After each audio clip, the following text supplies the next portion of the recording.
Hi everyone, welcome back to our psychologics education program. In our previous lesson on chapter 2, we were able to successfully cover the concepts type and trait approach personality theories.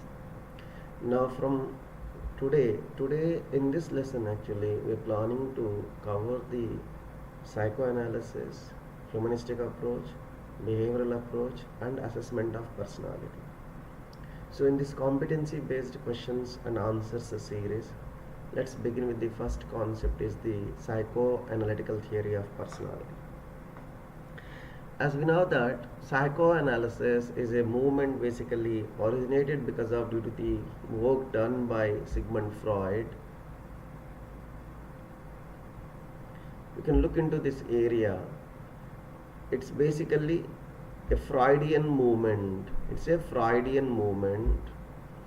We know that how this actually the movement became so famous. So on psychoanalysis, what are the kind of questions we can expect? We'll see. For example, we are keeping here one case study. Ravi, a 28-year-old software engineer, often finds himself procrastinating important objects at work. He feels an unexplained fear of failure and is very critical of himself.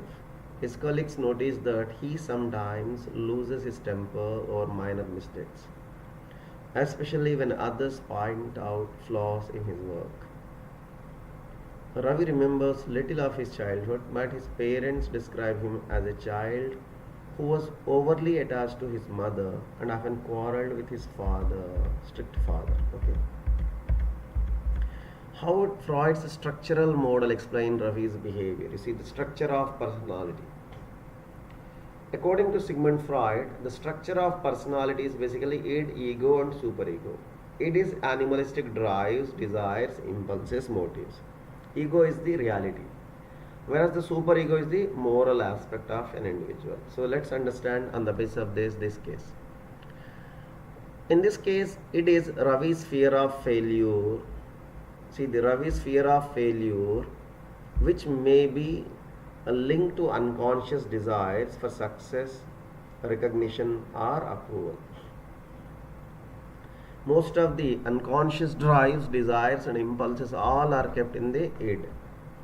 Now, let us understand the term ego first. After the id, ego. The struggle between, the struggle to balance the demands of id and superego, actually the ego. Ego works in between the id and superego. It is what exactly? Extreme immoral side. Superego is extreme moral side. In this current case, the fear of failure, unconscious desire for success, recognition or approval, these are all id oriented areas only. And the superego is his harsh self-criticism and fear of judgment come from internalized parental standards, actually strict father. So here the ego we understand. Ego is working in between his fear of failure and his harsh criticism. He's afraid of failure. That's basically it. And he's having a harsh self-critic. He's criticizing himself for his mistakes. So this is the superego. Ego is struggling in between to balance, like procrastinations and anxieties of the people actually here. Now, what kind of defense mechanism might Ravi be using? Now you see, in this case only I tried to cover all the 4 defense mechanisms. As per our syllabus, we have 5 different defense mechanisms, but we covered 4. Denial only we are not able to cover. Denial means what? Refusing to accept the truth or the reality. First off, let's understand what is a defense mechanism. Defense mechanism is a way of reducing the anxiety by distorting the reality. People try to reduce the anxiety by manipulating the reality. So, as per our syllabus, we have 5 defense mechanisms. Actually, many defense mechanisms are there. Freud proposed defense mechanisms, and later Freud's daughter Anna Freud worked on these defense mechanisms. Now, let's go to this area, projection. Projection is basically we blame someone for our mistakes and failures. So he is blaming his colleagues when he is getting criticized.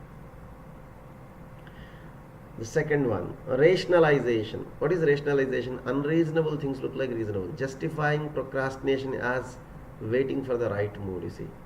He is justifying, imagine that if he is justifying procrastination. So, procrastination is actually the postponement of the work. It's basically, I will do the work later. Waiting for the right mood. Repression, forgetting all the sad experiences by force. It's very clearly visible his childhood experiences. He's trying to forget all the childhood experiences. Basically, I can say the painful experience like harsh punishment from his father. Displacement, placing your aggression on some weaker object. For example, you see, if the school principal or some higher authority or management is shouting on a teacher, the teacher cannot reverse back. The teacher will come to the classroom and will show his frustration on the children.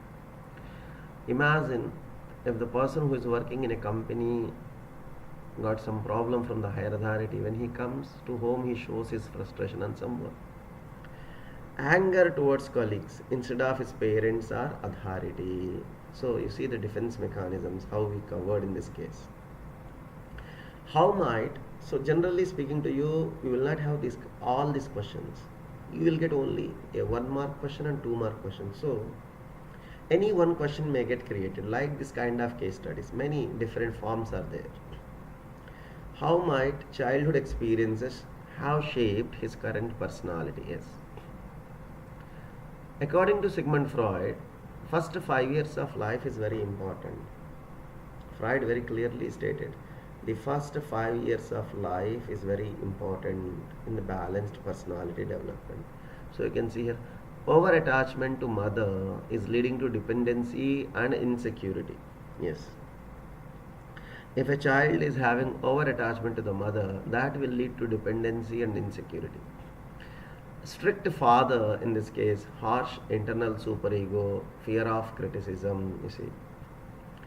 Early conflicts, unresolved Oedipal issues, anxiety in adulthood, I can say. So, unresolved Oedipal issues, Oedipus complex, I can say to you. Why means the harsh criticism of the father and the punishment makes the child. Generally, we have in the phallic stage the Oedipus and Electra complexes, you know. The Oedipus complex refers to male child's love for mother and hatredness for father. Naturally, it will be there. And at the same time, if the father is very tough with the child, then it will be much more worst. Means the Oedipus complex will be very high. So in this case, it happened. Whereas the Electra complex is the female child's love for father and dislike for the mother. So you see here, the phallic stage basically. So this is the area. Childhood experiences will shape the personality. And one more thing here for your understanding. If the Oedipus complex is unresolved, means the child will be, or Oedipus or Electra are unresolved, the children will be hostile towards their same gender parent in the teenage also, or in adulthood also. They will be very hostile with their father, mother. Especially boys will be hostile with the father, girls will be hostile with the mother. Let's make a move to the second case study, which is based on humanistic approach of personality. You know that the humanism as a school of thought born in response to Freudian psychoanalysis. The humanistic approach of personality is very interesting for us actually. It begins from the concept of fully functioning. You know, fully functioning means maximum usage of your capabilities, your potentials, up to the highest level. What maximum you can use in your life, that is basically the fully functioning. And Rogers was the first person to bring the concept of self in the personality development. And Rogers introduced the real and ideal selves. You know, basically real self is what you are present, ideal what you would like to be in the future. Then next you see the psychological disturbance or mental discrepancy is resulting because of due to the gap in between the real and the ideal self, that also Rogers pointed. Then Rogers talked about empathy and unconditional regard. You see, the empathy means placing yourself in the shoes of another person. Empathy. Unconditional positive regard, which refers to The unconditional positive regard is the total non-judgmental attitude. Basically, this is used in psychotherapy. A non-judgmental and permissive attitude we need to show, we need to express for our kids actually. So these are the areas. Let's make a move to the question, case study. Sorry. Meera, a 21-year-old college student, has been performing well academically but feels unfulfilled. She often tells her friends that she wants to find her true calling and live a life that feels more meaningful. Her parents pressure her to take a high paying job, but she feels drawn to social work. She is kind, empathetic, and enjoys helping others, but struggles with low self confidence and often doubts her abilities. Yes. The questions: Maslow's hierarchy of needs. On the basis of this case, can you explain the Maslow's hierarchy of needs? See, the first one, basic and safety needs are met. College, supportive family, food, water, shelter is there. Belonging needs partially met, friends. See here, it's not fully met. Esteem needs lacking, so self confidence. She didn't meet the esteem needs because she is in lacking self confidence. Self confidence, recognition basically are the esteem needs. Self actualization. How the self actualization? What actually here I didn't explain to you in the humanistic approach. It's basically a way to express your own motives, emotions. When you are able to express your emotions freely, you will be able to achieve the self actualization. But here the child want to work, do the social work, but the parents are not allowing the child here. It means parents of Meera are not allowing Meera. In this context, self actualization is missing. See, the same case we can use for chapter 5 also, my children. Self actualization is missing. Strong desire to do the social service. See, this is the area where we need to understand. We can connect our chapter 2 concepts with our chapter 5 sometimes. Now, second one, Rogers' conditions for growth. You see here, Rogers, what actually the conditions for growth, what he says: unconditional regard, needs acceptance regardless of parents, career expectations. You see, needs acceptance regardless of parents, career expectations. This is basically unconditional positive regard. I told you people already, a neutral mindset, a non-judgment attitude is actually the unconditional regard. Empathy, counselors and friends understanding her struggles. We need to provide the empathy. Empathy means, for example, I am conducting this CBQ sessions for you people. I need to think from your point of view, not from my point of view, because I am a master's degree holder in psychology. I know the psychology concepts, but you don't know. So I need to simplify what actually your mindset, what is actually your level. On the basis of that, empathy basically is very important in any profession where we deal with the human beings. We need to understand the other person here. So the counselor and friends can provide the empathy to her. Congruence is support to align real self with ideal self. You see here, we need to align her to do the real self and ideal self. Let me explain to you. Her real self is, she's going to, you see here, she's having the doubts on her abilities and external pressure is there mainly. Real self is what exactly? She's a very talented girl. Parents are forcing her to take a high paid job. Ideal self is she want to be a social worker. So, for example, if the same person comes to therapy to you, how can you say, okay, leisure time, why don't you go and do the social work? Okay, don't, at least you do the paid job, because survival you need a job. And at the same time, why don't you find some leisure time? You see here, self-reflective thoughts here. You have to direct the person's, the concept. So self-actualization, humanistic therapy basically you can say. Like I told you people multiple times, we give the chance to the client to think. Even social work is not necessary that you should go directly and do the work. There are a lot of people to do. If you are able to donate some money from your high paid job, why don't you think to give some contribution to the society? What we are actually, our our team psychologics is doing the same things. Our old students are doing the great work actually. The ex-students of ISM are doing a lot of better work, you see, in this regard. And we discussed with you people already how our team is working and everything, you see. This is basically the children are doing, some of our ex-students, they are working in Chennai, and at the same time evenings they are visiting the orphan homes. Means not every day, occasion weekly at least once, or a holiday time they are visiting, and they are doing some service there, you see. Now, incongruence between the real and ideal self. Yes, real self doubts abilities, follows external pressures, which I discussed already in the question number 2. Ideal self is basically social worker, making a difference. Incongruence leads to dissatisfaction. So definitely I can speak to you people here. This is leading to dissatisfaction, anxiety, and lack of fulfillment. You see my children here. Now let's make a move to the third approach, beta, behavioristic approach. So we completed. I'm sorry my children, I didn't cover the cultural approach in this topic. Just I skipped that approach because it's a very minor area.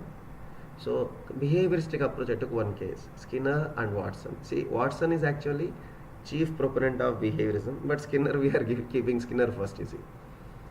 Arun is a, why means Skinner is actually did a lot of research on behaviorism. Watson, even though chief proponent, but Skinner's work is remarkable, and Watson actually influenced Skinner. So first off, try to understand behaviorism, what it says. According to behaviorism, personality is the combination of multiple responses made by an individual in different situations. According to behaviorism or behavioristic approach, the structural unit of personality is the response. You see here. The structural unit of personality is a response. So we know that the response is basically the structural unit. Response and reactions we will take. So these responses and reactions together actually are creating the personality of a person. Now in the current case of Arun, a 10-year-old boy refuses to do the homework unless his parents promise him extra screen time. Yes, nowadays the children are experiencing big problem, extra screen time. His teachers complain that, you see my children here, that his teachers are complaining that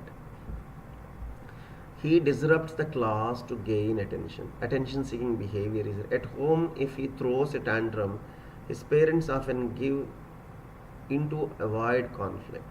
Gradually, Arun has learned that misbehavior helps him get what he wants. So very interesting, you see. If a child is misbehaving, the parents will try to give him whatever he wants. This kind of parenting is the biggest problem actually, you see. It's like very interesting for us. Whenever the child is doing something wrong and showing some tantrums, the parent is coming down to the child.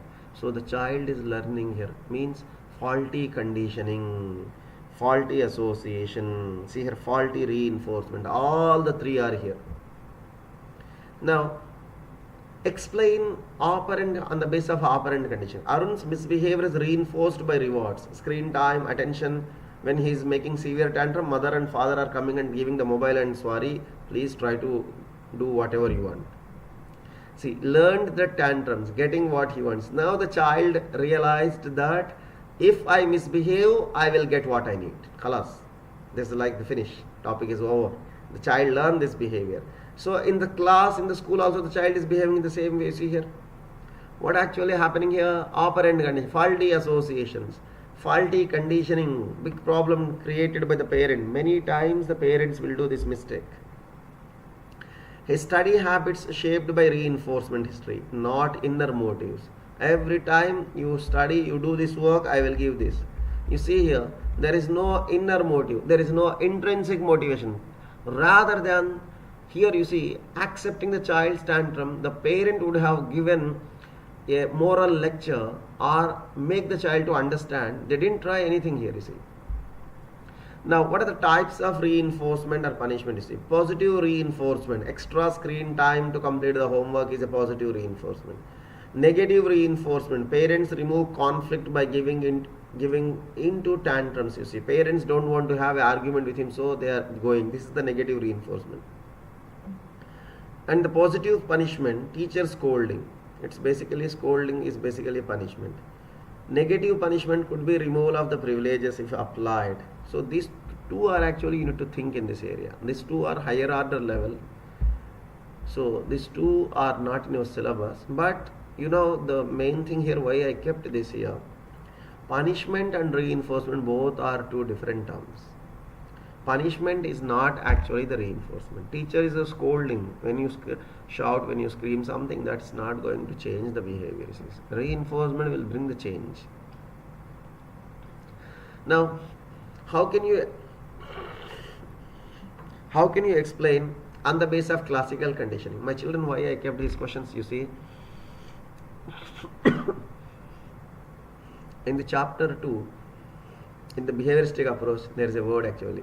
Skinner's operant conditioning, Pavlov's classical conditioning. So the examiner can create a higher order thinking question for you.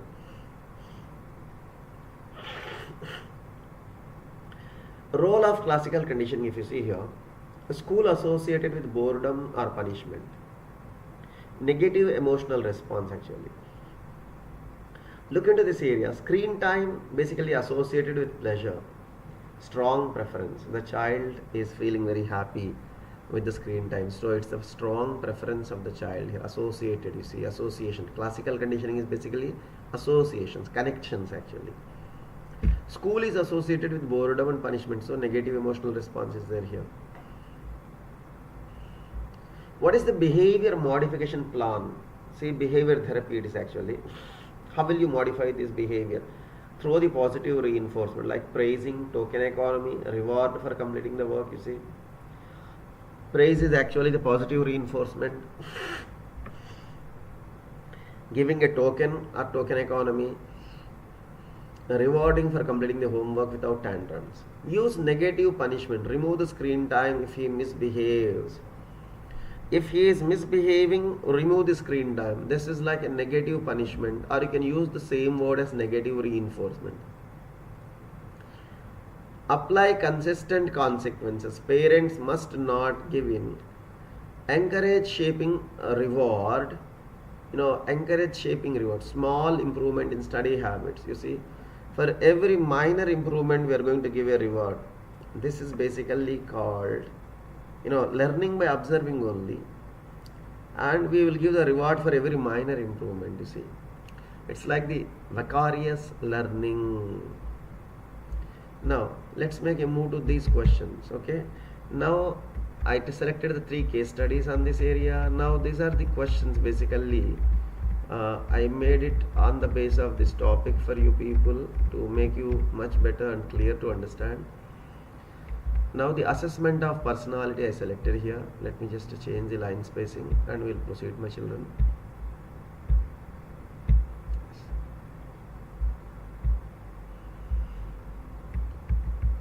So here the questions basically which I selected. So you see here, you are showing your client Ria an ambiguous picture of a boy standing near broken bicycle and is asked to write a story. So generally you see here, when you show the picture, it's basically a projective technique of personality assessment. In the projective techniques of personality assessment, we have 5 different techniques. Inkblot test, it is designed by Hermann Rorschach. TAT, thematic apperception test. Sentence completion test. Picture frustration study of Rosenweg. And the 5th one, draw a person test. Whenever you show the picture, image of a boy, human form, as per your syllabus, that is going to be the TAT test.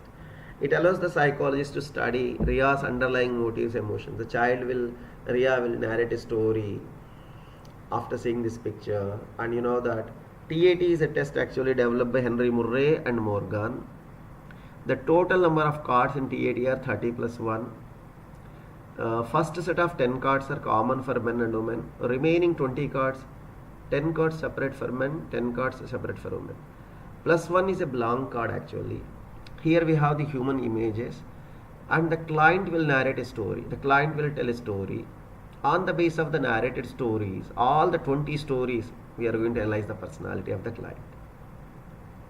You need to conduct an interview. Who is the hero? Who is what actually in this each and every story? You need to know.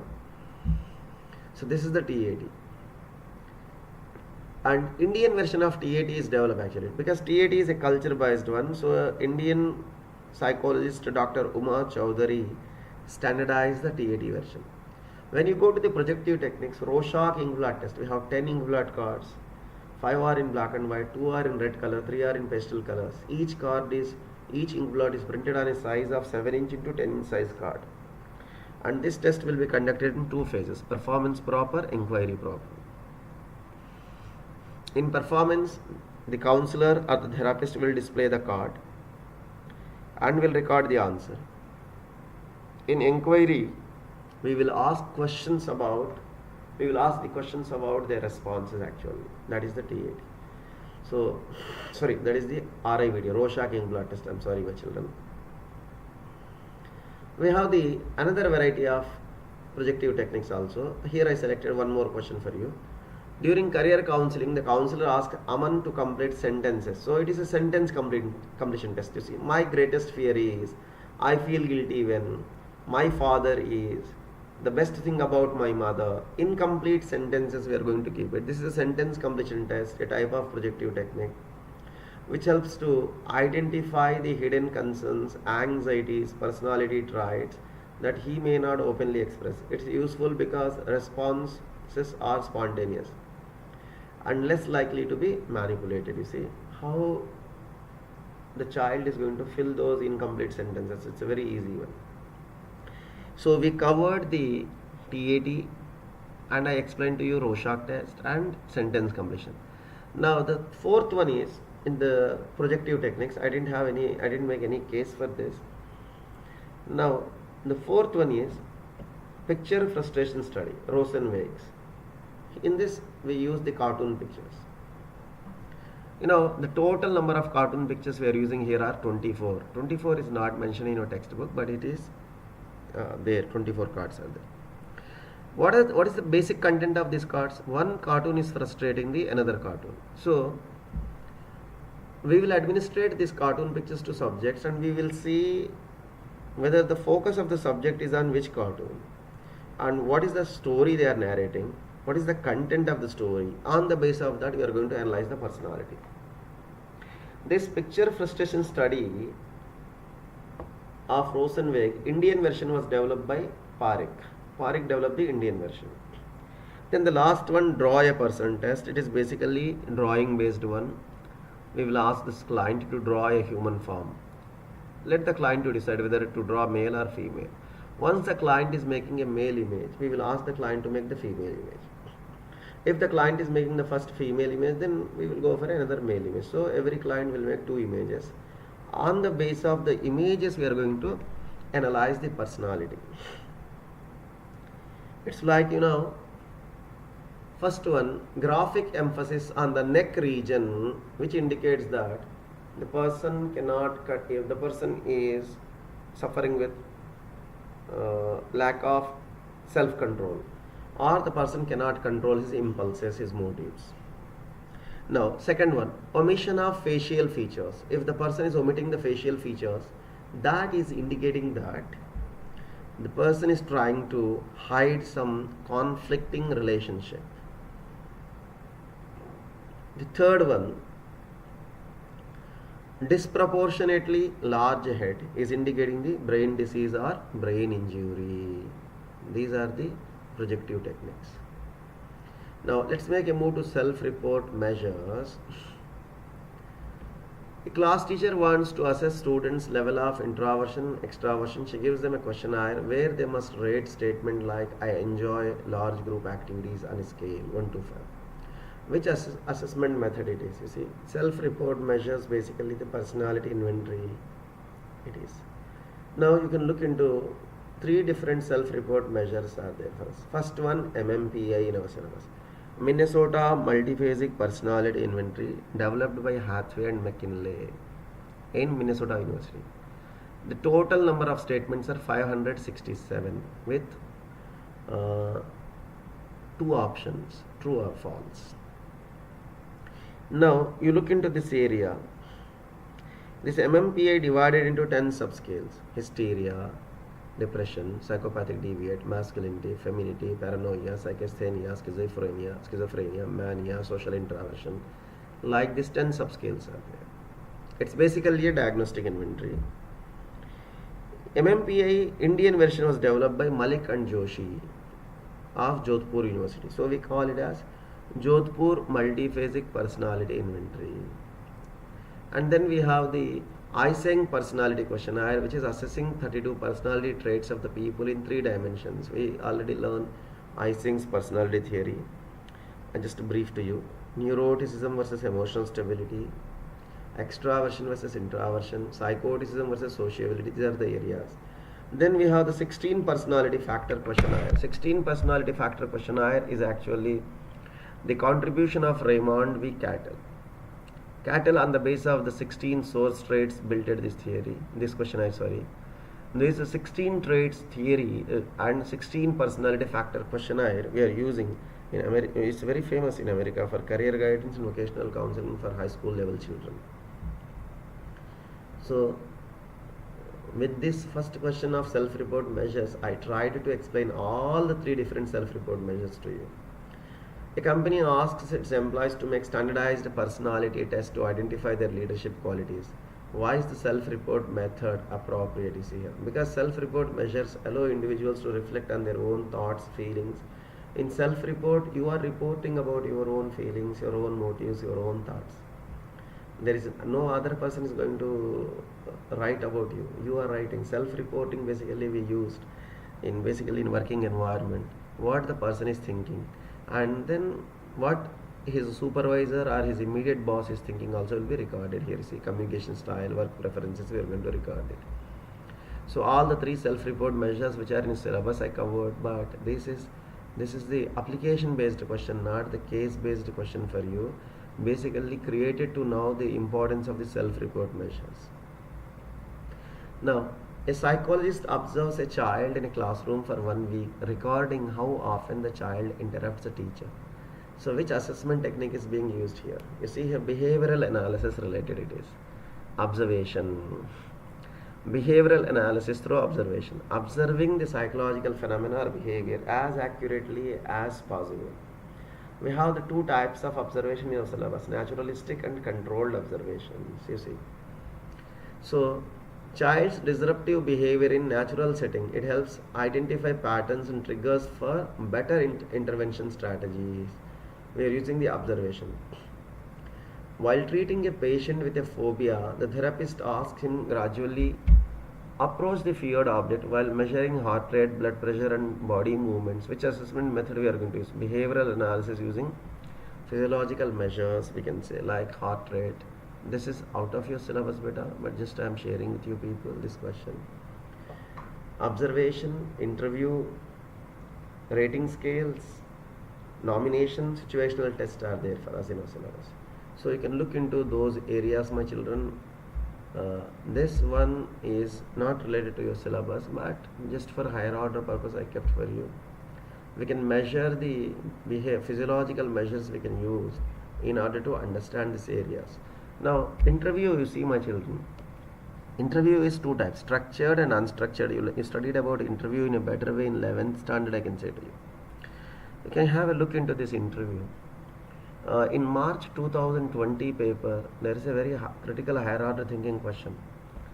You're going to be an interviewer and you're going to interview a famous politician.